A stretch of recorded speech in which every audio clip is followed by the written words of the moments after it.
Endangered species. No animal species can survive indefinitely on Earth.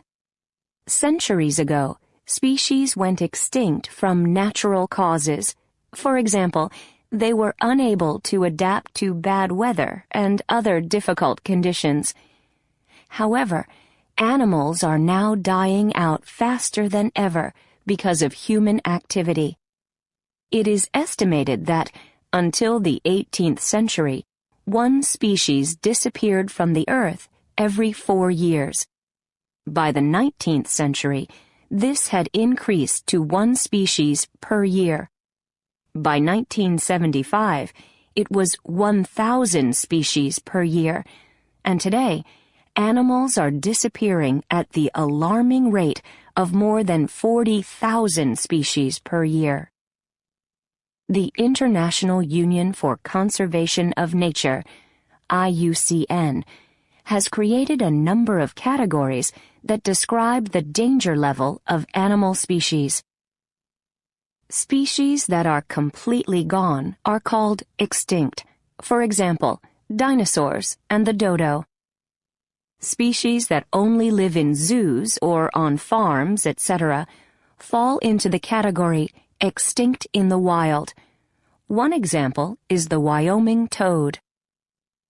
A species is labeled critically endangered when its numbers are dangerously low. This means it is in imminent danger of dying out completely and needs protection in order to survive. The Siberian tiger and the snow leopard are two examples.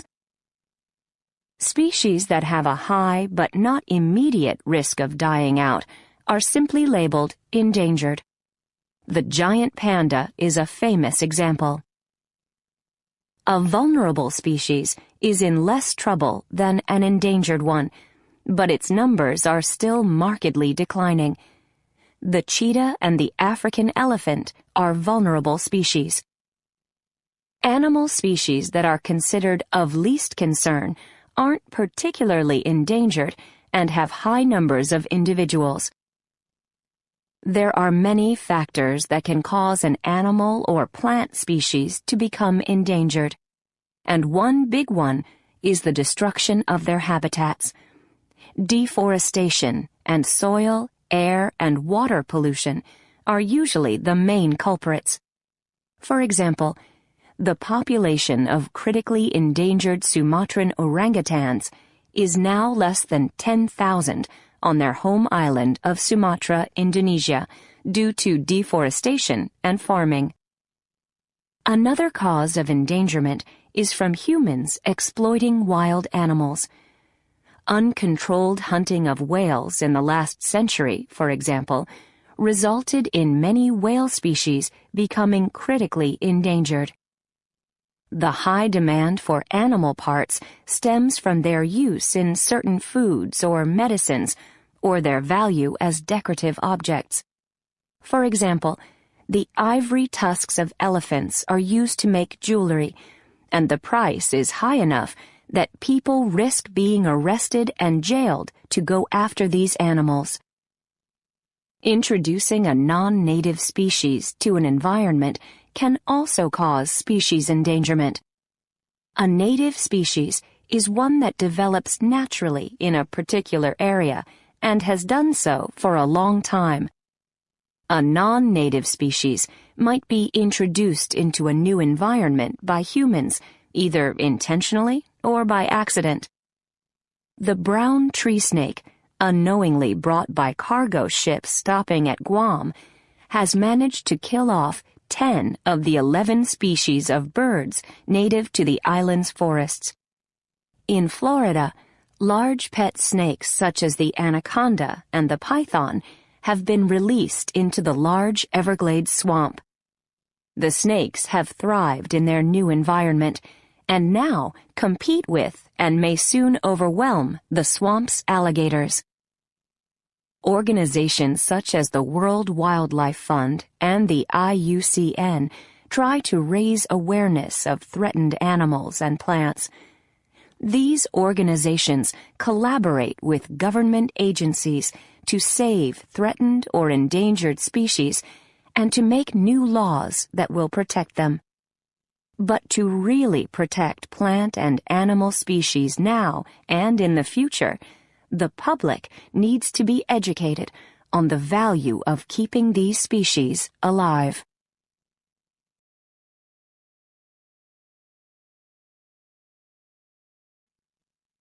Bring back the woolly mammoth? Scientists estimate that throughout the course of Earth's history, more than 1 billion different species of animals and insects have existed. Today, there are only about 30 to 50 million species left, according to the World Animal Foundation. That means that for every species living on Earth today, 20 more are already extinct. Scientists study extinct species to get a better understanding of the past. In addition to studying what these species might have been like when they were alive, some scientists are interested in the possibility of seeing some of them walk the Earth again. There are a number of serious proposals to try to revive extinct species. Some animals on this list include the woolly mammoth, an elephant-like creature that wandered the plains of Siberia; the moa, a giant, flightless bird from New Zealand; the thylacine, also known as the Tasmanian tiger because of the dark stripes down its back; and the bucardo, a mountain goat from Spain. These animals had very little in common, and in most cases lived eras apart. The woolly mammoth, for example, died many thousands of years ago, while the bucardo became extinct only around the year 2000. But all these species lived at the same time as humans, and humans have been largely responsible for their destruction. So it seems somehow fitting that we are now thinking of reviving them. Scientists have proposed reviving an extinct species using 2 possible methods. In the first method, sex cells, sperm or eggs, are obtained from the extinct animal and are used to fertilize sex cells of a closely related living relative in a laboratory. For example, sperm from a woolly mammoth could be used to fertilize an egg from a modern-day elephant. The fertilized egg would then be placed in the live female elephant, where it would live and grow until it is ready to be born. The second method involves a type of cloning. In cloning, the DNA of one individual replaces the DNA of another. In the woolly mammoth example, scientists could inject DNA from a mammoth into an egg cell from an elephant. The cloned egg cell would then be placed into a living elephant and allowed to develop in the same way as a fertilized egg. But some scientists believe species revival will never happen because both methods are problematic. One of the major challenges is how to obtain enough high-quality DNA from an extinct species to conduct an experiment. While it is theoretically possible under ideal conditions to preserve genetic material for thousands of years, these conditions rarely occur in real life. For example, researchers have obtained a number of samples of mammoth DNA, but none have been usable. And the cloning process presents its own problems. Scientists have been able to clone only a few species of animals, and most cloned creatures are frail and don't live very long. And there is a final ethical consideration. Even if we learn how to reproduce an example of an extinct species, that individual could never have a normal life. Its natural environment is most likely gone, and it would have no parents to show it how to behave as a member of its species. So the animal would remain a curiosity and probably live out its life in a zoo. People question whether it would be ethical to revive one of nature's creatures for such a purpose. Only time will tell if scientists manage to carry out their ambitious plans. Even if they manage to overcome the scientific problems, they may face opposition from governments or society.